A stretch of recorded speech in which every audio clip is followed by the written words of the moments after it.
ဒါကြောင့်ဘဝမှာတကယ်အသက်ရှင်တယ်ဆိုတာစိတ်တခဏလေးတစ်ခုပဲလို့ပညာရှင်တွေကအဲ့လိုပြောတာဘာမှလက်မခံနိုင်ကြမရှိဘူးနော်မင်းအသက်ဘယ်လောက်ရှိပြီတော့ဟာ50ရှိပါပြီ60ရှိပါပြီအဲ့ဒါတွေကနေခဲ့တဲ့ကာလတွေကိုသူကသူတွက်ပြီးတော့ပြောတာတကယ်နေခဲ့ရတာကခဏလေးပြီးခဏလေးပြီးခဏနှစ်ခဏတောင်တပြိုင်တည်းထက်ကျုပ်တို့နေခွင့်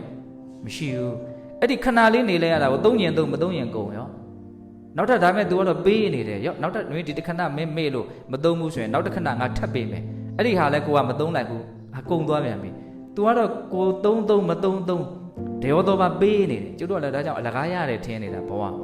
အမှအလကားရတာတော့မဟုတ်ဘူးအကြောင်းတရားတွေကပေးတယ်လို့တင်စားပြောလို့ရတယ်အကြောင်းတရားတွေကဘာတွေတော့ကံစိတ်ဥဒုအာဟာရအထူးသဖြင့်နော်စိတ်ရဲ့ဥဒုရဲ့အာဟာရရဲ့ကိုတာလေးထားလိုက်အောင်ကံအကြောင်းတရားပေါ့အဲ့ဒါအလွန်အားကြီးတယ် तू ကမပေးတော့ဘူးဆိုတော့ရှောက်ရက်မှာသူ့ကိုဆွမ်းနဲ့ရက်တည်နေတာ तू ကုံတဲ့နေ့ရက်မှာနော်အဲ့ဒါ तू ကုံပြီဆိုရင်ဒီပြင်အကြောင်းတွေကလည်းရှောက်ဖြစ်ချင်ရလေးရှောက်ဖြစ်ကုန်တာဟုတ်လား तू ကုံတာနဲ့အဲ့ဒါရက်ရမှာအိမ်ရင်ကုံရင်နိုးနိုင်မှာမဟုတ်ဘူးတမင်းစားရင်ကုံရင်အပိတက်အောင်စားလိုက်ရမှာမဟုတ်ဘူးအခုကျွတ်တို့ကအဲ့ဒါတွေကိုမမြင်တဲ့အခါကျတော့ကိုယ့်ကိုယ်အလကားရပြီးတော့တန်ဖိုးလည်းမထားဘူးနော်ရှင်တန်ဖိုး